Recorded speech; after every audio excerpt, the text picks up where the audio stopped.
Hello guys, how are you? So here's the current newspaper analysis of 13 to 15th May 2021. Let's start the session. Our first news is news से पढ़ने से पहले मैं ये बता देता हूँ हमारा कोर्स लॉन्च हो चुका है CAPF आरंभ फॉर 2021। ये कंप्लीट कोर्स है फॉर CAPF। इसमें शुरू से लेके एंड तक ये फुल कोर्स है। पेपर 1 का सारा वीडियो लेक्चर, सारे PDF वगैरह, उसकी यहाँ तक की टेस्ट सीरीज भी इसमें इन्वॉल्व है। ऐसी पेपर 2 की जो वीडियोस है, स्पेशली पेपर 2 की टेस्ट सीरीज, 5th नंबर बहुत इंपॉर्टेंट है। यही सबसे इंपॉर्टेंट पॉइंट है टेस्ट सीरीज का। इसमें आपको अच्छे से जो टेस्ट सीरीज है उसका आपको रिटन सॉल्यूशन मिलेगा कि इसमें प्रॉब्लम क्या है। जो आपका आंसर है उसको इवेल्युएट करके एकदम अच्छे से हम बताएंगे कि इसमें प्रॉब्लम क्या है। तो सबसे खास बात इस पेपर कोर्स की जो है वो पेपर 2 की टेस्ट सीरीज है।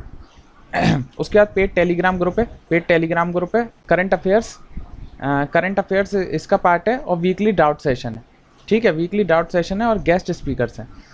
जो भी आएंगे, जो टॉपर्स हैं वो गेस्ट स्पीकर्स हैं, तो वो कर सकते हैं आपसे बातचीत। आपको जो भी दिक्कत हो, आपको जो भी इंक्वायरी है, इस नंबर पे आप इंक्वायरी कर सकते हैं। और ये जो भी लेक्चर हम बना रहे हैं ये बाय टॉपर्स ही हैं, मतलब जो ऑलरेडी सेलेक्टेड हैं वही आपको पढ़ाने वाले हैं। हम लोग नहीं पढ़ाएंगे, मतलब मैं केवल करंट अफेयर्स पढ़ाऊंगा। बाकी जितने लोग हैं वो ऑलरेडी सेलेक्टेड स्टूडेंट है, तो उनको आप उनके ऊपर ट्रस्ट कर सकते हो। मेन बात, ट्रस्ट इश्यूज़ बहुत ज़्यादा रहता है लोगों को, क्योंकि CAPF का एज सच कोई कोचिंग नहीं है, यहाँ कोई मटेरियल भी अवेलेबल नहीं है, इसलिए लोगों को परेशानी रहती है। इसलिए हमने कोर्स लॉन्च किया है, आप हम पे भरोसा कर सकते हैं।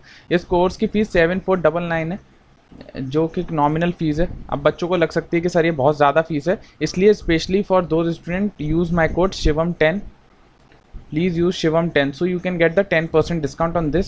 सो आपको थोड़ा सस्ता पड़ जाएगा। ये जो शिवम10 है, हमने देखिएगा, हमने टेलीग्राम में कहीं इसका जिक्र नहीं किया, कहीं नहीं, केवल मैं इन वीडियो में ही बता रहा हूँ, ताकि जो बच्चे वीडियो देख रहे हैं केवल उन्हीं का फ़ायदा हो सके। जो भी है आप ट्रस्ट कर सकते हो, अब भरोसा रखिए। फीस इतनी ज़्यादा लग रही है, लेकिन इतनी ज़्यादा नहीं है। मैं मान सकता हूँ आपको ज़्यादा लगेगी, एक बार आपका सिलेक्शन हो जाएगा तो आप इसको याद भी, हम लोगों को शायद याद भी ना रखेंगे।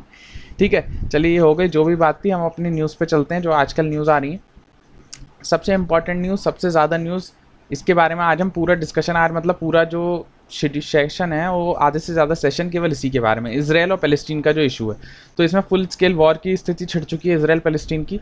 तो ये क्या था, हिस्ट्री क्या थी, क्या हो रहा है, अब क्या हो रहा है, आगे क्या होगा, ये मैं सारा बताने वाला हूँ। एज सच आपके एग्जाम में नहीं पूछा जाएगा, लेकिन जो बच्चे शायद इंटरव्यू दें उनसे पूछा जा सकता है, और आपके पेपर 2 में आप इसका कहीं यूज़ कर सकते हो। तो मैं आज आपको पूरी इसकी हिस्ट्री बैकग्राउंड से बताऊँगा कि प्रॉब्लम क्या क्या है, क्या क्या प्रॉब्लम्स हैं, क्या क्या सॉल्यूशन है, इंडिया पे उसका इफेक्ट क्या है, जो भी है सारा मैं इसके बारे में बताने वाला हूँ। ठीक है, ये केरला की वोमेन थी जो इजराइल में रहती थी। ये केरला की वोमेन थी, तो इनके ऊपर स्ट्राइक हो गई थी, इनको हमला करके मर गई थी, इनकी डेथ हो गई थी। तो इजराइल ने इसके लिए माफ़ी मांगी है इंडिया से, और इनकी डेड बॉडी को बाकायदा इंडिया भेजा है इजराइल ने। तो ये न्यूज़ नहीं है। न्यूज़ क्या, मैं बताता हूँ इजराइल पैलेस्टीन का इशू क्या है। देखिए, ये जो है हमारा इजराइल, सबसे पहले आपको पता होना चाहिए इसकी लोकेशन, जो आपसे एग्जाम में पूछा जाएगा कि गोलन हाइट्स कहाँ पे, तो आप याद रखिएगा डेड सी कहाँ पे, देखिए जॉर्डन और वेस्ट बैंक या पैलेस्टीन या इजराइल के बीच में बोल सकते हैं डेड सी। ये तो हमारी मेडिटेरियन सी आपको पता है, और यहाँ पे हमारा रेड, वो क्या कहते हैं, सुएज कैनाल जो निकलती है वो यहीं से निकलती है, सिनाई इजिप्ट के बीच में से। ठीक है, ये पूरा जो पहले ये पूरा पार्ट जो था ये पैलेस्टीन कहा जाता था। ये जो आपको ग्रीन बाउंड्री दिख रही है पूरा पैलेस्टीन था। लेकिन जब ज्यूज यहाँ आ गए, ज्यूज ने अपना अधिकार बनाया यहाँ पे with the help of America, Jews ने यहाँ पे हमला करा जुडाइज्म वाले लोगों ने। और ये सारा रीजन जो ये ग्रीन बाउंड्री के आपके बाहर, ये ग्रीन बाउंड्री है ना, इसके बाहर जो भी रीजन है, ये सारा जो बाहर का रीजन है ये सब इजराइल, यहाँ सारे ज्यूज रहते हैं। जो ये वाला रीजन है यहाँ सारे ज्यूज लोग रहते हैं, और ये जो वेस्ट बैंक वाला एरिया है यहाँ सब मुस्लिम्स लोग रहते हैं। ये गाजा स्ट्रिप, ये भी मुस्लिम लोग रहते हैं। तो ये जो Gaza strip plus West Bank, याद रखिएगा, Gaza strip plus West Bank जो है इसे हम बोलते हैं पैलेस्टीन।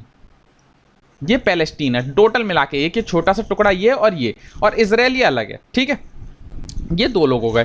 फिर गाजा में जो लोग रहते हैं, जो मिलिटेंट ग्रुप रहता है, उसको हम बोलते हैं हमास। याद रखिएगा, गाजा में जो मिलिटेंट ग्रुप रहता है उसको बोलते हैं हमास, और वेस्ट बैंक में जो रहता है उसको हम बोलते हैं फतेह। ठीक है, ये दो लोग हैं। तो प्रॉब्लम क्या आ रही है, प्रॉब्लम आ रही है बस इतने से रीजन के चक्कर में पूरी जंग छिड़ चुकी है। जो गोल वाला एरिया, जेरूसलम वाला एरिया, आपको ध्यान होगा, जो बच्चे मेरे को रेगुलर फॉलो करते हैं, मैंने आपको बताया था पिछले साल कि जब डोनाल्ड ट्रंप अमेरिका के राष्ट्रपति थे, तो उन्होंने जेरूसलम को इजराइल की कैपिटल घोषित कर दिया था। जबकि जेरूसलम मान के चलिए हमारा POK वाला रीजन है, कि ना इंडिया उस पर अपना अधिकार क्षेत्र बना पाता है, ना क्या कहते हैं पाकिस्तान अपना अधिकार क्षेत्र बना सकता है, दोनों लड़ रहे हैं। ऐसे ये जेरूसलम वाला एरिया था ना, यहाँ पे ना पैलेस्टीन वाले कुछ कर पा रहे थे, ना इजराइल वाले कुछ कर पा रहे थे। तो डोनाल्ड ट्रंप ने क्या करा, क्योंकि US तो हमेशा इजराइल का ही साथ देता है, तो डोनाल्ड ट्रंप ने ये कहा कि इजराइल की कैपिटल हम जेरूसलम बना रहे हैं। तो इसका कैपिटल जेरूसलम बनाने, इसका मतलब क्या हो गया था कि जेरूसलम जो है वो इजराइल का पार्ट हो गया। अभी सिचुएशन क्या थी कि इजराइल का एरिया कहां तक था और पैलेस्टीन का एरिया कहां तक था जेरूसलम के लिए, वो मैं आपको बताना चाह रहा हूं। ये जो वेस्ट जेरूसलम वाला आप एरिया देख रहे हैं, ये वाला, ये पूरा एरिया जो था ये इजराइल के कंट्रोल में आता था ये। और ये जो ईस्ट जेरूसलम वाला एरिया था, ये जो ईस्ट जेरूसलम वाला एरिया, ये आता था क्या कहते हैं, पैलेस्टीन के कंट्रोल में। ठीक है, ये दो चीज आपको क्लियर होनी चाहिए। जेरूसलम का वेस्ट वाला हिस्सा जो है वो इजराइल ले रखा है, ईस्ट वाला हिस्सा जो है पैलेस्टीन ले रखा है। फिर देखिए, जूइश वाले लोग और मुस्लिम लोग वो दोनों एक चीज को बहुत मानते हैं। क्या चीज है वो है ये अल अस्क मॉस्क। जो लड़ाई है बस इस मॉस्क को लेके। अल अस्क मॉस्क जो है ये मुस्लिम्स के लिए तीसरा सबसे बड़ा तीर्थ स्थल है। सबसे बड़ा तीर्थ स्थल जो है अल अस्क मॉस्क, मक्का मदीना के बाद तीसरा नंबर अल अस्क मॉस्क का ही आता है। तो ये जो मुस्लिम लोग हैं ये अल अस्क मॉस्क में पूजा करने जाते हैं, मतलब पैलेस्टीन लोग यहाँ पे पूजा करने जाते थे। और जो जूइश लोग हैं उनके लिए जो आप वेलिंग वॉलिंग देख रहे हैं, ये जो वेस्टर्न वॉल देख रहे हैं, ये बहुत इंपॉर्टेंट है। वो इसकी पूजा करते हैं। ये जो आपको दीवार दिख रही है ना, इसकी पूजा करते हैं। और यहाँ पे आपको दिख रहा होगा अल अस्क मॉस्क, यहाँ मुस्लिम लोग पूजा करते हैं, इसकी मुस्लिम लोग पूजा करते हैं। और ये वॉल जो आप देख रहे हैं इसकी को हम बोलते हैं वेलिंग वॉल, इसका जूइश लोग बहुत मानते हैं। तो यहाँ पे जो है वो जूइश लोग बहुत पूजा करते हैं। तो इसीलिए ये जो एक पिलग्रिमेज साइट हो गई। अब जहां आपको पता है कि जहां दो रिलीजन का मन मुटाव होगा वहां एक स्ट्राइक, वहां तो लड़ाई झगड़ा होगा ही। कहीं पे भी आप देख लीजिए, हमारा राम मंदिर वाला इशू देख लीजिए, हिंदू मुस्लिम हो गया था। तो वही इशू सेम जो आप राम मंदिर को मान के चलिए कि अल अस्क मॉस्क मैं कंपैरिजन कर रहा हूं कि सेम वही कंडीशन जो है वहां पे भी रिलीजन की वजह से इतना सब हो रहा है। ठीक है, ये देखिए यहाँ मुस्लिम लोग रहते हैं और यहाँ जो है जूइश क्वार्टर है। ये जो वॉल देख रहे हैं इसी की पूजा करते हैं जूइश लोग, और ये जो अल अस्क मॉस्क है या डोम ऑफ द रॉक है इसकी पूजा करते हैं मुस्लिम लोग। तो ये दो चीज थी, इस वजह से लड़ाई हो रही है मेन कि जेरूसलम किसका हिस्सा है। ये मेन पार्ट है जो अभी लड़ाई का बना हुआ है। अभी क्या हुआ था कि जेरूसलम डे बनाया गया, इसराइल जेरूसलम डे बना रहा था। तो उसने क्या करा कि अपनी जो पुलिसमैन थे उसको इस मॉस्क के अंदर भेज दिया, और जो पैलेस्टीन के जो लोग आ रहे थे यहाँ पे पूजा करने उनको रोक दिया कि आप यहाँ पूजा मत करिए। तो इसमें ये इशू बहुत बढ़ गया। इसमें क्या रोल आ गया कि इसमें जो ये वेस्ट बैंक वाले तो इतना कुछ नहीं करे, जबकि वेस्ट बैंक का पार्ट है जेरूसलम, लेकिन ये लोग ज्यादा नहीं बोले। लेकिन गाजा वाले लोग जो हमास थे, गाजा में जो मिलिटेंट ग्रुप है हमास, वो बोला हम नहीं मानेंगे, अगर इजराइल ऐसा करा दोबारा तो हम उनके ऊपर मिसाइल छोड़ देंगे। तो गाजा ने क्या करा, सबसे पहले मिसाइल छोड़ दी इजराइल के ऊपर।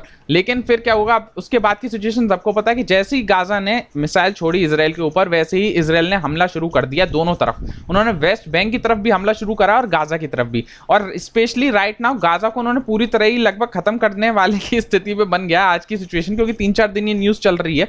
और इजराइल को, क्योंकि बहुत पावरफुल देश है इजराइल में एक जो इंपॉर्टेंट जो उनका डिफेंस मैकेनिज्म है आयरन डोम डिफेंस मैकेनिज्म है, जिसकी वजह से जितने भी मिसाइल आते हैं इजराइल के ऊपर वो वहां तक जमीन तक पहुंच ही नहीं पाते, क्योंकि इनका डिफेंस सिस्टम बहुत मजबूत है। जो इंडिया का डिफेंस सिस्टम है आपको पता है ना क्या है, S-400 जो हम रशिया से परचेस कर रहे हैं। याद रखिएगा, इंडिया का जो डिफेंस सिस्टम है, अभी इंडिया के पास कोई डिफेंस सिस्टम नहीं है। अभी रिसेंटली हमने एग्रीमेंट साइन करा है with the Russia, S-400 missile defence system है ये, जो रशिया की मदद से इंडिया खरीद रहा है, ताकि हम भी अपना आयरन डोम जैसा ही एक डिफेंस सिस्टम को तैयार कर सकें। तो ये पूरी सिचुएशन है जो लड़ाई हो रही है इजराइल और पैलेस्टीन के बीच में। किसके लिए लड़ाई हो रही है मैंने आपको अच्छे से बता दिया। अब आपके दिमाग थोड़ा और खोल के रखेगा, अब जब आप न्यूज़ पढ़ेंगे तो आपको समझ में आएगा कि कहाँ कैसी बात हो रही है। ठीक है, ये छोटी सी न्यूज़ थी। आपको लोकेशन याद होनी चाहिए, डेड सी कहाँ है आप अच्छे से देख लीजिए। डेड सी बहुत ज़्यादा एग्जाम में पूछी जाती है, डेड सी। फिर ये मेडिटेरियन सी आपको पता है, देख लीजिए। गोलन हाइट्स आप देख लीजिए। ठीक है, ये छोटे छोटे एरिया हैं वो आपको देख लीजिए। सिनाई पेनिसुला, यहाँ सुएज कैनाल फॉर्म होती है, सुएज कैनाल। तो ये छोटी छोटी न्यूज़ हैं, आपको प्लीज़ याद होनी चाहिए। ठीक है, ये पूरी न्यूज़ थी जो मैंने आपको बता दी इजराइल पैलेस्टीन का। और भी डिटेल हो सकती है कि क्या इसके पीछे पॉलिटिक्स है, वो मैं आपको नहीं बताना चाहता, क्योंकि आपके एग्जाम के मतलब के नहीं है। स्पेशली फॉर सिविल सर्विस अगर आप स्टूडेंट्स होते हैं तो मैं इसको और डिटेल में समझाता, लेकिन आपके लिए बस ये लोकेशन इंपॉर्टेंट है, एक थोड़ा सा बैकग्राउंड इंपॉर्टेंट है। तो मैंने आपको बैकग्राउंड बता दिया कि अल अस्क मॉस्क जो सारी लड़ाई है, अल अस्क मॉस्क और जेरूसलम को लेकर लड़ाई हो रही है केवल। ठीक है, समझ में आ गया? आगे चलते हैं। Most NGO don't have SBI account. तो ये मैं न्यूज़ मैंने जो आखिरी सेशन हुआ था उसमें भी मैंने ये बताई थी कि FCRA foreign contribution regulation act, इसके तहत क्या है कि कोई भी एनजीओ, कोई भी नॉन गवर्नमेंटल ऑर्गेनाइजेशन अगर बाहर से उसके पास पैसा आता है, जैसे एनजीओ है बहुत सारी, उनके पास पैसा तो भाई इंडिया के लोग भी देते हैं, बाहर के लोग भी देते हैं।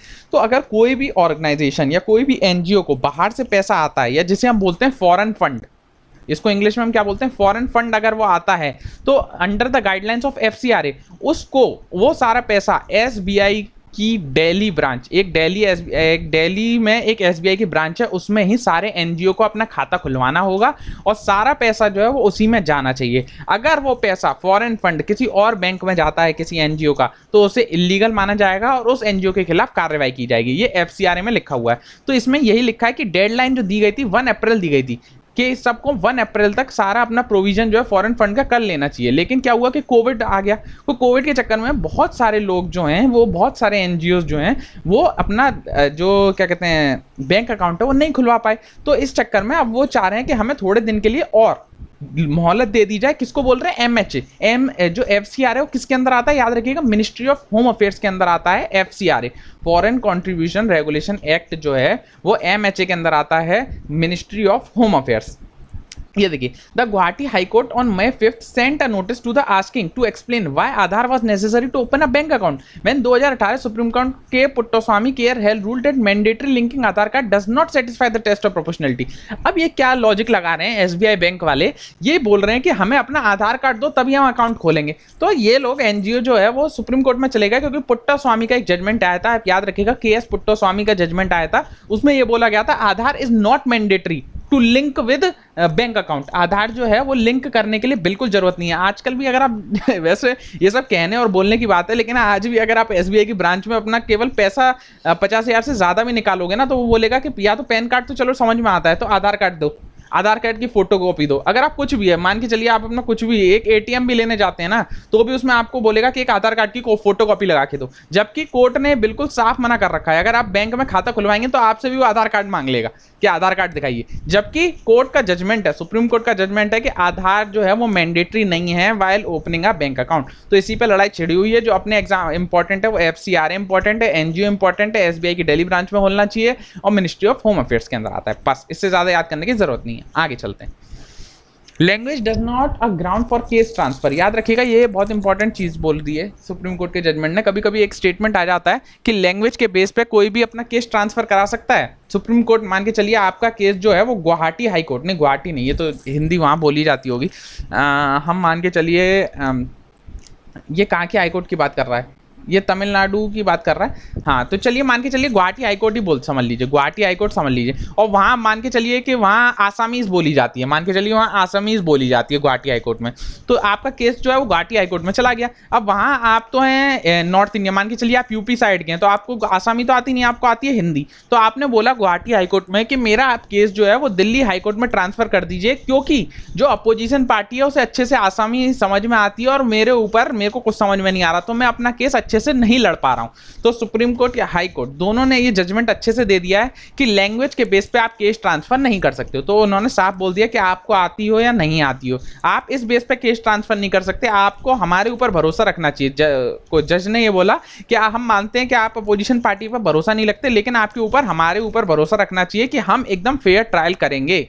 तो ये बात है, language is not a ground for case transfer. आप याद रखिएगा ये स्टेटमेंट, बस लैंग्वेज के बेस पे आप केस ट्रांसफर नहीं करा सकते। अच्छा, मैंने आपको रिट पिटीशन पढ़ाई थी, आपको पता होगा रिट पिटीशन, जो हेबियस कॉर्पस मैंने बताया, habeas corpus, mandamus, certiorari, prohibition, quo warranto, ये 5 जो है रिट पिटीशन है जो डाली जाती है। तो एक इनमें से 5 में से वो कौन सी रिट पिटीशन है जिसमें सुप्रीम कोर्ट जो है वो अपने पास कोई भी केस मंगा सकता है, या कोई भी केस को क्वेश्च कर सकता है, खत्म कर सकता है, या वो अपने पास कोई भी केस या ट्रांसफर करा सकता है। इनमें से एक रिट पिटीशन है जिसके तहत सुप्रीम कोर्ट कोई भी केस अपने पास मंगा सकता है फ्रॉम द लोअर कोर्ट। तो आपको बस ये बताना है इन 5 में से, habeas corpus, mandamus, certiorari, prohibition, quo warranto, इन 5 में से वो कौन सी रिट पिटीशन है जिसके तहत सुप्रीम कोर्ट कोई भी केस को ट्रांसफर कर सकता है। ये 5 जिस बच्चे को नहीं आती तो please go through the Laxmikanth. अगर फिर भी समझ में नहीं आती तो आप कमेंट सेक्शन में लिखिएगा, मैं उसको पढ़ा दूंगा। मेरे को बहुत बच्चों का कमेंट भी आ चुका है, मैंने अच्छे से नोटिस कर रहा हूं, फिर भी और बच्चों को जिनको लगता है ये बात सही है तो वो लिखिएगा। आज सब बोल रहे हैं कि सर आप हिस्ट्री जब कंप्लीट कर लें तो आप इकोनॉमिक्स पढ़ाइए।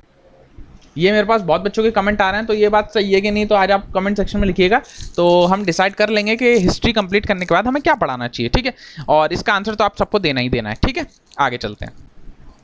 मॉन्यूमेंट शट टिल 31 में। मॉन्यूमेंट क्या है, जो अपने पुरातत्व चीज़ हैं उन सबको शट कर दिया गया 31 में ड्यू टू कोविड-19। नॉट दैट इंपॉर्टेंट, अपने काम का है एएसआई जो इसमें लिखा गया है, वेरी वेरी इंपॉर्टेंट। इससे अभी तक एक ही सवाल बन के आया है और दुनिया भर के जितने एग्जाम है सब में पूछ चुका है, केवल आपकी शायद सीएपीएफ में नहीं पूछा है, बाकी सब एग्जाम में पूछ चुका है। एएसआई का फाउंडर कौन था, किसने स्थापना की थी, ये आता है मिनिस्ट्री ऑफ कल्चर के अंदर, याद रखिएगा मिनिस्ट्री ऑफ कल्चर के अंदर आता है एएसआई। इसकी जो स्थापना है, इसके जो फाउंडर है अलेक्जेंडर, याद रखिएगा, बस ये एक नाम याद रखिएगा, ऑलरेडी बहुत एग्जाम में पूछ चुका है। कंगिंगम, अलेक्जेंडर कंगिंगम जो हैं वो फाउंडर हैं एएसआई के, आर्कियोलॉजिकल सर्वे ऑफ इंडिया के, ऑलरेडी बहुत एग्जाम में पूछ चुका है, इसलिए मैं बोल रहा हूँ इस एक वर्ड को याद कर लीजिए बस, इससे आपके सारे सवाल हो जाएंगे। ठीक है, इससे और कुछ नहीं पूछा जाएगा। आगे चलते हैं।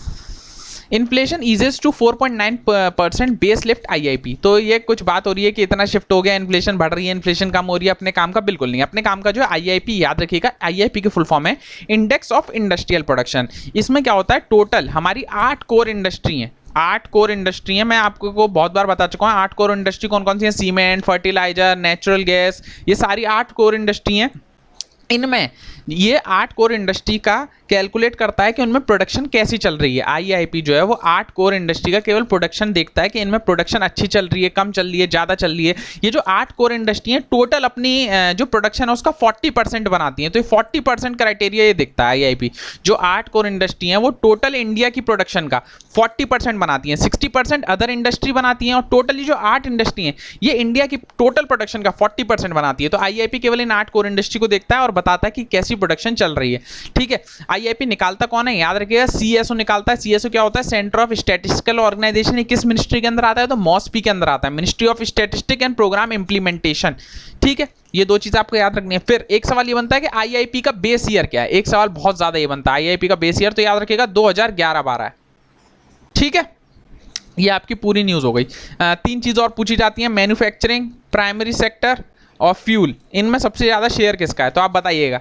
ये जो मैं आपको बता रहा हूँ डब्ल्यूपीआई के चीज़ें बता रहा हूँ, डब्ल्यूपीआई की इन्हीं तीनों चीज़ों पे निकाला जाता है। तो डब्ल्यूपीआई जो इन 3 चीज़ पे निकाला जाता है, तो ये बताइएगा सबसे ज़्यादा शेयर किसका है, मैन्युफैक्चरिंग का सबसे ज़्यादा शेयर है कि प्राइमरी गुड्स का सबसे ज़्यादा शेयर है कि फ्यूल का सबसे ज़्यादा शेयर है।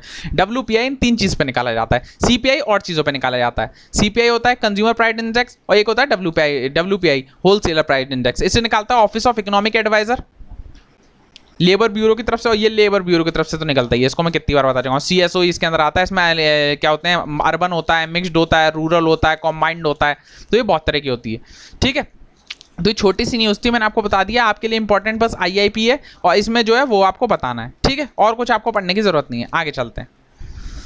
WTO chief target waiver for covid vaccine in December. ये मैं आपको कई बार बता चुका हूँ कि WTO जो वर्ल्ड ट्रेड ऑर्गेनाइजेशन है, उसने चीफ ने टारगेट करा वेवियर फॉर कोविड वैक्सीन कि सब वैक्सीन को, कोविड को जो वैक्सीन है उसको वेवियर कर दिया जाए। आपके लिए जो बस इंपॉर्टेंट है बस वो एक ये नाम इंपॉर्टेंट है, जो हेड है, जो WTO की डायरेक्टर है, क्योंकि एंटीनियो गुटेरेस तो आपको पता है, आपको याद हो चुका है, एंटीनियो गुटेरेस तो WHO वाले हैं, ये WTO की हैं, याद रखिएगा। WTO की जो डायरेक्टर जनरल है, इनका नाम क्योंकि अभी रिसेंटली इलेक्ट हुई थी पिछले साल ही, इसलिए इनका नाम याद रखिएगा, नोजोकी ओकोंजो-इलवाला।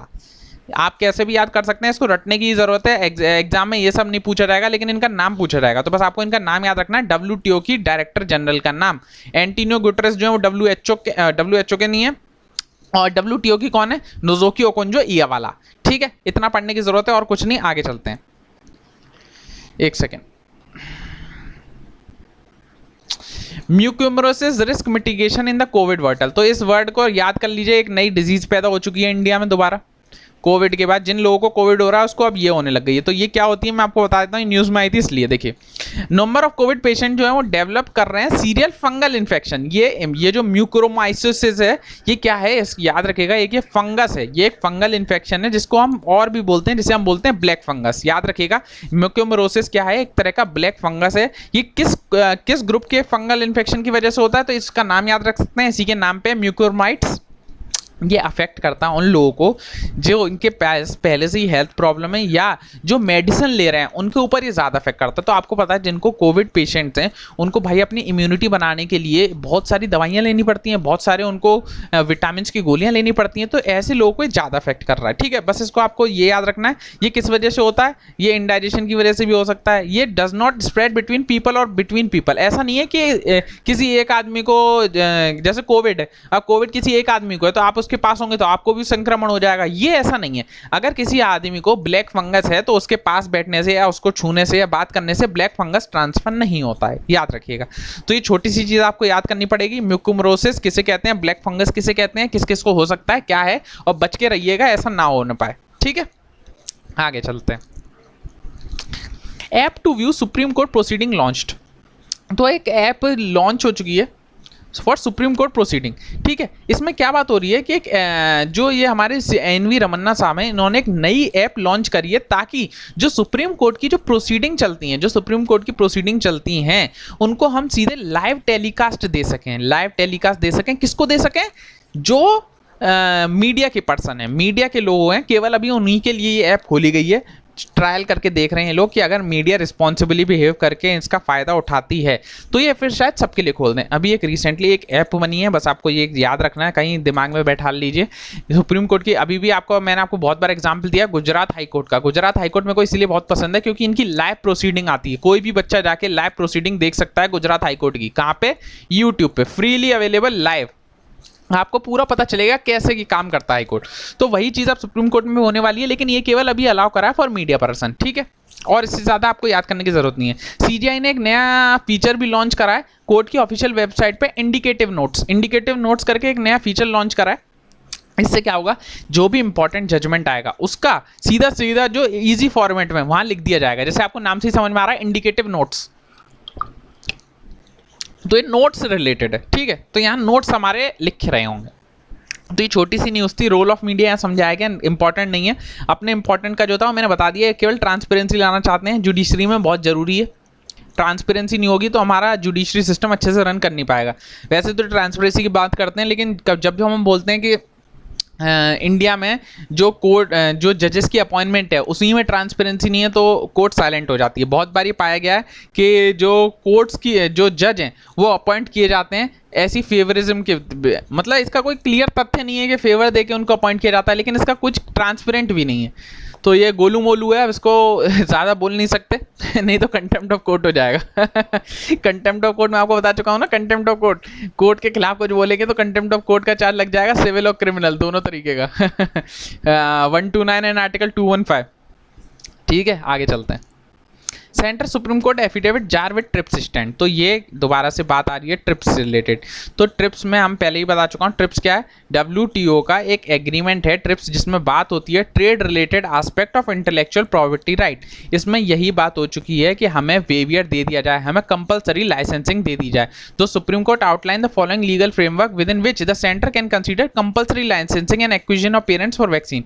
तो ट्रिप्स में अच्छे से लिखा हुआ है, अगर कभी किसी देश पे आपातकालीन स्थिति आ जाए तो बस आपको ट्रिप्स याद रखना है, तो वो कंपलसरी लाइसेंसिंग के लिए अप्लाई कर सकता है। कंपलसरी लाइसेंसिंग कुछ नहीं होता, जैसे मान के चलिए मैं एक कंपनी हूं और मैंने एक दवाई के लिए अपने ऊपर पेटेंट साइन करवा लिया, लेकिन बहुत ज़्यादा डिजास्टर हो गया तो मैं ये नहीं कह सकता ये दवाई तो मेरे पेटेंट की है तो ये दवाई और कोई नहीं बना सकता। नहीं, कंपलसरी लाइसेंसिंग अगर लग गई तो ये आदमी, ऐसा लॉ नहीं है कि इसको ये अपने आप बोल दे कि मैंने भाई पेटेंट है तो मेरे ऊपर कोई आप कुछ नहीं कर सकते हो।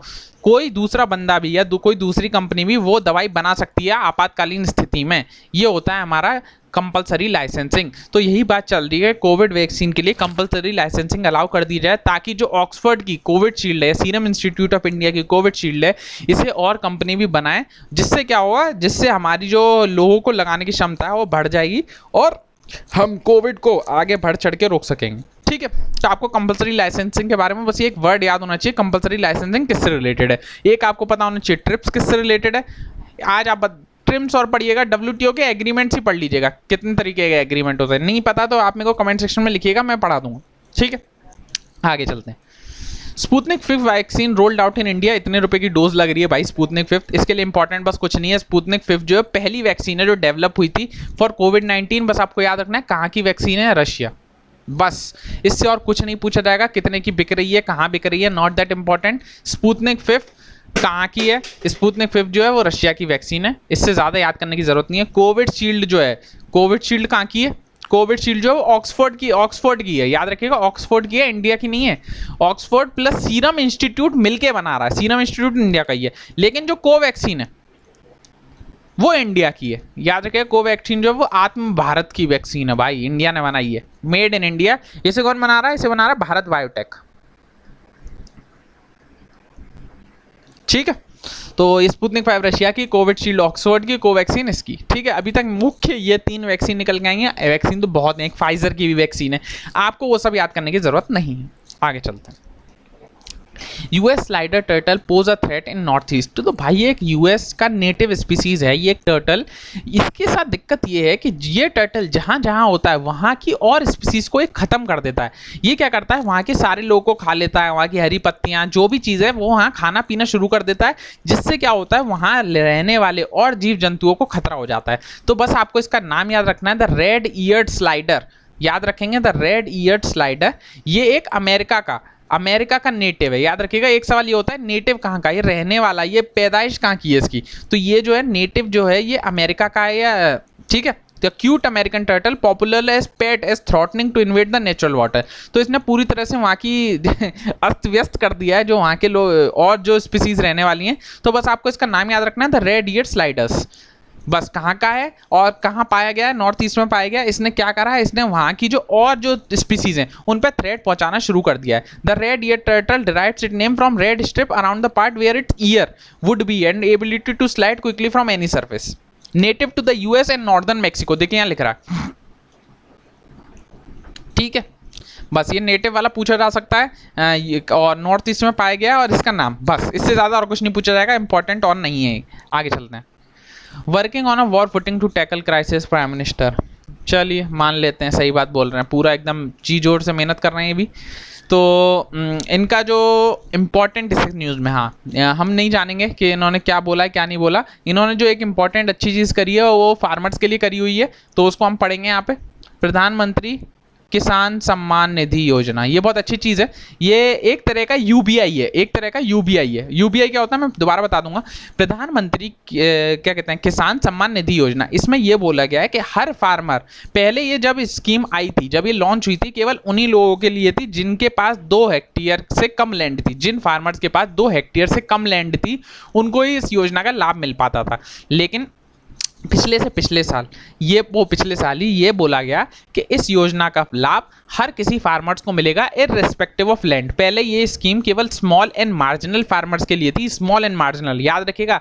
पहले ये scheme small and marginal farmers के लिए थी, लेकिन अब ये स्कीम ऑल फार्मर्स, किसी भी सब फार्मर्स पे लगती है। किसी के पास कितनी भी लैंड हो उसको 2000 रुपये मिलेंगे, साल में 6000, टोटल 3 किस्त में मिलेगा, साल में 6000 रुपये मिलेगा, 2-2000 की 3 किस्त मिलेंगी।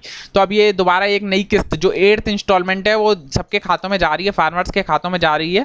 तो एक अच्छी बात है, चलिए कुछ तो फायदा होगा। कोविड में उनको भी बड़ी परेशानी हो चुकी है, तो ये एक इंपॉर्टेंट चीज़ है। और इस न्यूज़ से कुछ इंपॉर्टेंट नहीं है, केवल एक ये इंपॉर्टेंट, प्रधानमंत्री किसान सम्मान निधि। तो यूबीआई क्या होता है? यूबीआई होता है यूनिवर्सल बेसिक इनकम।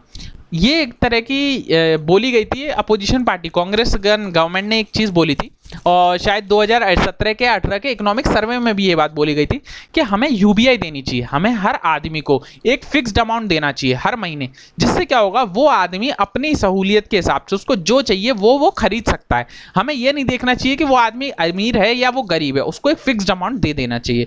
ये बात थी यूबीआई का। तो ये प्रधानमंत्री किसान सम्मान निधि एक तरह की यूबीआई है, कम से कम 2000 रुपये देती रहती है भाई। 6000 रुपये साल के, तो 3 किस्त में 2-2000 रुपये होके तो आ ही जाते हैं। ठीक है, ये अब सब फार्मर्स को मिलती है। ये पहले स्मॉल और मार्जिनल के लिए थी, लेकिन अब ये सब फार्मर्स, ऑल फार्मर्स के लिए खुली हुई है। ठीक है, आगे चलते हैं। 21 members of vulnerable tribe infected. तो 21 मेंबर जो हैं वल्नरेबल ट्राइब के इफेक्ट हो चुके हैं। सबसे इसमें किसकी बात हो रही है? इसमें बात हो रही है पीवीटीजीज की, जो प्रिमिटिव जो ट्राइबल ग्रुप्स हैं, जो पर्टिकुलरली वल्नरेबल ट्राइबल ग्रुप्स हैं, उनकी बात हो रही है। आज आपको बताना है कि बोंडा ट्राइब, इसमें मैं आज का कुछ नहीं पढ़ाऊंगा, इसके कल मैं जो अब अगली न्यूज़ आएगी उसमें आपको पीवीटीजीज पढ़ाऊंगा। आपको बताना है बोंडा ट्राइब कहाँ की ट्राइब है, वेरी इंपॉर्टेंट ट्राइब है, बहुत ज़्यादा न्यूज़ में भी रहती है। तो आपको बताना है बोंडा ट्राइब कहाँ की है। बाकी की जो ट्राइब है ना पीवीटीजी सच एस बोंडा, बिरहोर, चुकटिया, भुंजिया, दिदाई, डोंगरिया, कंढा, हिलझरिया, जुआंग, कुटिया, कोंड, लिंजा, सोरा, लोधा, पौडी, भुयन, सोवारा हैज़ बीन आइडेंटिफाइड। तो ये बहुत तरह की पीवीटीजीज होती हैं, करीबन 21 बोल रहा हूँ, 60 के आसपास हैं पीवीटीजीज। तो क्या है कैसे हैं वो मैं आपको अगले सेशन में बताऊंगा। यहाँ तक कि जो यूपीएससी सिविल सर्विस है 2019 में पीवीटीजीएस के ऊपर सवाल भी पूछ चुका है, तो अपने आप में ये इंपॉर्टेंट हो जाती हैं। बस आज जो मैंने आपसे पूछा है वो आप सब बच्चे हो बताएंगे कि बोंडा ट्राइब कहाँ की ट्राइब है। बाकी इस न्यूज़ को हम अभी यहीं होल्ड पे रख रहे हैं, इसको हम आगे कवर करेंगे, अच्छे से कवर करने वाले हैं इसको एकदम, ठीक है। अब ये जो हमारी न्यूज़ चल रही थी इसको हम आगे बढ़ाते हुए अपना जो हिस्ट्री वाला सेशन है उसको हम पढ़ेंगे। एक सेकेंड यार, एक तो ये हो जाता है हर बार। फुल स्क्रीन, हाँ अब फुल स्क्रीन हो गई। तो हम अपना क्या क्या कंप्लीट कर चुके हैं, हम आईएनसी को पढ़ चुके हैं, इंडियन नेशनल कांग्रेस को कंप्लीट कर चुके हैं, उसके बाद हम मॉडरेट्स को पढ़ चुके हैं, उसके बाद हम डिमांड ऑफ मॉडरेट्स को पढ़ चुके हैं, उसके बाद हम एक्सट्रीमिस्ट आज पढ़ेंगे, इसके बाद एक्सट्रीमिस्ट की क्या क्या डिमांड थी वो पढ़ेंगे। आज ये दो चीज़ पढ़ेंगे। मैं आपको आराम आराम से स्लो स्लो पढ़ा रहा हूँ ताकि आपके दिमाग में मॉडर्न हिस्ट्री एकदम बैठ जाए, ठीक है। ये एक्सट्रीमिस्ट मैंने उस दिन भी बताया था 1905 से लेकर 1918। जो हमारी आईएनसी फॉर्म उठी वो 1885 में हुई थी, फिर 1885 से लेके 1905 तक मॉडरेट्स थे। फिर मॉडरेट्स और एक्सट्रीमिस्ट इन्हें तो बाद में ये दर्जा दिया गया। पहले तो एक आईएनसी थी, जब ये लोग अलग हो गए तब इनको बोला गया जो गरम दल है उसको एक्सट्रीमिस्ट बोल दिया गया, जो नरम दल है उसको मॉडरेट्स बोल दिया गया। ये तो बात की बात है। जैसे ये क्यों अब ये 1918 क्या दिखा रहा है, 1918 के बाद ये लोग मर गए थे क्या? नहीं, ये लोग मरे नहीं थे। ये जो मॉडरेट्स हैं और एक्सट्रीमिस्ट हैं ये दोबारा एक दूसरे के साथ मिलजुल के रहने लग गए थे, काम करने लग गए थे। 1905 में ये लोग अलग हो गए थे, तो बस ये तिथि ऐसे लिखी हुई है, डेट, ठीक है। एक्सट्रीमिस्ट जो मॉडरेट्स थे वो किस पे बिलीव करते थे, वो कॉन्स्टिट्यूशन में मानते थे, लेकिन एक्सट्रीमिस्ट वाले लोग ये अपोजिट ऑफ कॉन्स्टिट्यूशन मानते थे, डॉक्ट्रिन ऑफ पैसिव रेजिस्टेंस को मानते थे। सबसे इंपॉर्टेंट लीडर इसमें तीन है, लाल बाल पाल, मैं कई बार बता चुका हूं, लाला लाजपत राय, बाल गंगाधर तिलक और बिपिन चंद्र पाल। इसमें सबसे इंपॉर्टेंट है तिलक साहब। तिलक जो पैदा हुए थे वो रत्नागिरी महाराष्ट्र में पैदा हुए थे, कास्ट बाय कास्ट चित्तपन ब्राह्मण थे। इन्होंने पुणे को अपना बेस बनाया। इनकी दो बुकें बहुत इंपॉर्टेंट है, किस लैंग्वेज में लिखी गई है वो भी यहाँ लिखा हुआ है, मराठा एंड केसरी। इन्होंने दो फेस्टिवल शुरू करे थे, गणपति और शिवाजी। ये मैं आपको लास्ट सेशन में ही समझा चुका था, लेकिन आज मेरे को डिमांड्स ऑफ एक्सट्रीमिस्ट समझानी थी इसलिए मैंने थोड़ा कवर कर दिया। अब हम चलते हैं what is the demand of extremist. देखिए, फैक्टर कंट्रीब्यूटिंग एक्सट्रीमिज्म, किसकी वजह से एक्सट्रीमिस्ट आया, ठीक है। देखिए, ऐसा नहीं है कि जो एक्सट्रीमिस्ट लोग थे वो हमेशा से उग्रवादी थे या हमेशा से ऐसे लड़ने झगड़ने वाले थे, नहीं। जब वो देखे कि मॉडरेट्स की ये जो कॉन्स्टिट्यूशन वाली जो तकनीक है वो काम नहीं आ रही है, तब उन्होंने सोचा कि हमारे पास तो कैपेसिटी ऑफ मासेज है, हम तो कैपेसिटी ऑफ मासेज, हमारे पास इतना लोग है, हमारे पास इतनी जनसंख्या है, हम उनका फायदा क्यों नहीं उठाते? वो तो हमारे साथ कंधे से कंधा मिला के देश को आजाद करा सकते हैं। तो इसलिए क्या क्या फैक्टर रहे जिनकी वजह से एक्सट्रीमिज्म जो है या जिन्हें हम बोलते हैं एक्सट्रीमिस्ट लोग क्यों आए? तो recognisation of the true nature of British, इन लोगों ने रिकॉग्नाइज कर लिया था जो असली नेचर है ब्रिटिश का। कैसे? क्योंकि बुक आई थी दो, ऑलरेडी ये दो बुक पे सवाल पूछ चुका है, by books like poverty and un British rule of India. ये बुक जो का नाम याद रखिएगा, poverty and un British rule in India. किसकी बुक है? By Dadabhai Naoroji. ये दादा भाई नारोजी की बुक है। इसमें लिखा हुआ था कि कैसे जो अंग्रेज हैं वो देश को लूट रहे हैं, इस बुक में लिखा हुआ था। ऐसी रेनेडे जो रानाडे साहब थे उनके कुछ ऐसे आए थे उन कॉलोनिज्म के ऊपर, तो उसमें भी ये लिखा हुआ था कैसे उन्होंने इन ऐसे को पढ़ पढ़ के और ये जो किताबों को, नारोजी की किताबें पढ़ के ये आइडिया कर लिया कि ये जो ट्रू नेचर क्या है ब्रिटिश का, और ये ट्रू नेचर को देखते हुए मॉडरेट्स लोग जो हैं वो कभी देश को आज़ाद नहीं करा पाएंगे, इसलिए इनको अपना एक नया ग्रुप बनाना पड़ा। दूसरा पॉइंट क्या है? Dissatisfaction with achievement of moderate, क्योंकि ये यार क्योंकि मॉडरेट जो हैं वो 1885 से ही बने हुए थे, 1905 तक कुछ अच्छा कर ही नहीं पाए थे, तो ये डिससेटिस्फाई थे, इसलिए इनको और दोबारा आगे आना पड़ा। तीसरा, worsening economic situation, economic situation बहुत खराब हो चुकी थी। क्यों? क्योंकि नंबर ऑफ फेमाइंस, बहुत ज़्यादा फेमाइंस होने लग गए थे। 1876 से 77 में दिल्ली दरबार का आयोजन किया था, याद रखिएगा दिल्ली दरबार का जो डेट है। फिर 96 से 97 प्लेग आ गया था पूना में, और 1899 से 1900 यहाँ पे भी प्लेग आया था, और इस प्लेग में 90 लाख लोग मरे थे। 3 डेट्स हैं, याद रखिएगा। इसमें दिल्ली दरबार का आयोजन हुआ था, यहाँ पे प्लेग आया था, और यहाँ पे 90 लाख लोग मर गए थे इतने सन में। जब प्लेग आया, जब भुखमरी आई, जब ये एक तरह की डिजीज पूना में आई, तो वहाँ एक कमीशन का गठन हुआ। इससे सवाल बहुत ज़्यादा बनता है, बहुत ज़्यादा बनता है, याद रखिएगा, इंपॉर्टेंट है। जो प्लेग कमीशन है, याद रखिएगा, प्लेग कमीशन को हेड किसने किया था? Justice Rand. जस्टिस रैंड की डेथ हो गई थी। जस्टिस रैंड की डेथ इन द सेंस इनका मर्डर हो गया था, इनकी हत्या हो गई थी। किसने करी थी? चापेकर ब्रदर्स। याद रखिएगा, जस्टिस रैंड की हत्या या मर्डर किसने करा था? चापेकर ब्रदर्स ने करा था। ये इनके गुरु जो हैं वो तिलक साहब ही थे। चापेकर ब्रदर्स, दामोदर एंड बालकृष्ण इनका नाम था, चापेकर ब्रदर्स का। ये डिसाइपल थे तिलक साहब के। इन्होंने ही जो प्लेग कमीशन के जो हेड थे जस्टिस रैंड, उनकी हत्या कर दी थी। ठीक है, एक सवाल इससे बनता है, रिएक्शन टू इंक्रीजिंग वेस्टर्नाइजेशन। अब भाई वेस्टर्न का इतना बोलबाला हो गया था, इसलिए एक्सट्रीमिस्ट लोग जो है वो परेशान थे, एक्सट्रीमिस्ट लोग इसलिए भी ज्यादा परेशान थे। तीसरा लास्ट वाला पॉइंट क्या है, इंटरनेशनल इन्फ्लुएंस। भाई बाहर के देशों को देख देख के, स्पेशली जो जर्मन में आपको देखा था ना जर्मनी का, क्योंकि इन्होंने हाल देख लिया था कि कैसे कुछ लोगों ने पूरे जर्मनी को आजाद करा दिया था। तो इंटरनेशनल इन्फ्लुएंस इनके ऊपर इतना था, एक तो पढ़े लिखे लोग थे तो इन्हें पूरा अच्छे से समझती क्या विदेशों में हो रहा है, इंडिया में क्या गड़बड़ हो रही है। इस वजह से एक्सट्रीमिस्ट का गठन हुआ, वरना ये लोग भी मॉडरेट्स के साथ ही रहते। लेकिन इन्होंने कुछ गलतियां पाई कि मॉडरेट साहब ऐसा नहीं कर पा रहे, इन्होंने इसीलिए एक्सट्रीमिस्ट को ज्वाइन किया। ठीक है, एक और इंपॉर्टेंट चीज आगे आती है, देखिए इसके बाद जो लास्ट पॉइंट है ये बहुत इंपॉर्टेंट है, जिसकी वजह से मेन यही पॉइंट है जिसकी वजह से एक्सट्रीमिज्म जो है, एक्सट्रीमिस्ट लोगों को अपने हाथ में लेना पड़ा, मॉडरेट से अलग होना पड़ा, क्योंकि इस टाइम आ गए थे कर्जन साहब। कर्जन अपने आप में इंपॉर्टेंट है, कर्जन से अपने आप ही इंपॉर्टेंट इसलिए है क्योंकि इनसे ही सारे सवाल बन जाते हैं, क्योंकि इन्होंने ही पार्टीशन ऑफ बंगाल करा है। कर्जन साहब ही हैं जिन्होंने पार्टीशन POP करा है। अब POP के बाद के सॉरी गला यार चिल्ला चिल्ला के बैठ गया, POP पार्टीशन ऑफ बंगाल करा। ठीक है, अब कर्जन की कुछ कंजर्वेटिव पॉलिसी थी जिनको देख के एक्सट्रीमिस्ट लोग भड़क गए। पहली क्या थी, कैलकाटा कॉर्पोरेटिव अमेंडमेंट एक्ट 1899 में लाए थे कर्जन साहब। इस एक्ट में क्या करा था, इन्होंने स्ट्रेंथ बढ़ा दी थी nominated member over elected member in municipality. इन्होंने ये बोला था इस एक्ट में कि हम नॉमिनेट करेंगे, इलेक्ट नहीं करेंगे। नॉमिनेशन से जो मेंबर इलेक्ट होंगे वो ज्यादा होंगे और इलेक्शन से कम होंगे। पहली प्रॉब्लम ये आ गई थी। ठीक है, दूसरा आ गया था Indian official secret service act, इस एक्ट से लोग परेशान थे। तीसरा आया था इंडियन यूनिवर्सिटी एक्ट। ये यूनिवर्सिटी एक्ट जो आया वो कौन लेके आया था, तो एक कमीशन गठन हुआ था बाय रेले। ये रेले के जो रेले के हेड थे, जो कमीशन गठन हुआ था यही लेके आया था इंडियन यूनिवर्सिटी एक्ट को 1904 को। तो रेले याद रखिएगा किससे रिलेटेड है, इंडियन यूनिवर्सिटी एक्ट से रिलेटेड है। इस एक्ट ने क्या करा था, ऑटोनॉमी छीन ली थी इंडियन यूनिवर्सिटी की। भाई इंडियन यूनिवर्सिटी की आपने ऑटोनॉमी छीन ली, इंडियन यूनिवर्सिटी वाले डिसाइड नहीं कर, अब अपने आप डिसाइड नहीं कर सकते कितनी फीस होगी, कितना पढ़ाई का शेड्यूल होगा, क्या क्या सब्जेक्ट पढ़ाए जाएंगे, कौन टीचर होंगे, तो उनकी ऑटोनॉमी छीन ली थी इस एक्ट ने, जिसकी वजह से लोग परेशान थे। फिर दिल्ली दरबार हुआ था, इसकी वजह से लोग परेशान थे। और लास्ट सबसे इंपॉर्टेंट जिसने पूरा ये बम फोड़ दिया था, पार्टीशन ऑफ बंगाल। ये पार्टीशन ऑफ बंगाल जो हुआ था वो जुलाई 1905 में अनाउंस हुआ था, लेकिन लागू हो गया था 16 अक्टूबर 1905 से। याद रखिएगा, डेट जरूर याद रखिएगा। पार्टीशन ऑफ बंगाल जो है वो लिखित रूप में जो है वो जुलाई 1905 में ही अनाउंस हो गया था, लेकिन ये फोर्स हुआ 16 अक्टूबर 1905 से। और decision of partition of Bengal जो पब्लिक में आया था वो इस डेट में आ गया था, दिसंबर 1903 से। तो ये कुछ चीज थी जो अभी कर्जन से रिलेटेड है। अभी कर्जन से रिलेटेड कुछ चीजें और रह गई हैं, क्योंकि ये 2-3 तरह के कमीशन और लेके आए हैं। इरिगेशन कमीशन भी लाए हैं, पुलिस कमीशन भी लाए हैं, CID भी लेके आए हैं, फिर मॉन्यूमेंट्स का भी एक एक्ट लेके आए हैं। तो अभी कर्जन बचा हुआ है, अभी हम कर्जन आगे और पढ़ने वाले हैं। कर्जन जब हम अपना कंप्लीट कर देंगे तो पार्टीशन ऑफ बंगाल आपको समझ में आएगी। पार्टीशन ऑफ बंगाल कर्जन ने कर दिया है। इसके बाद पार्टीशन ऑफ बंगाल के बाद हमारा स्वदेशी मूवमेंट शुरू हो जाएगा। इसके विरोध में इंडिया वाले स्वदेशी मूवमेंट करेंगे।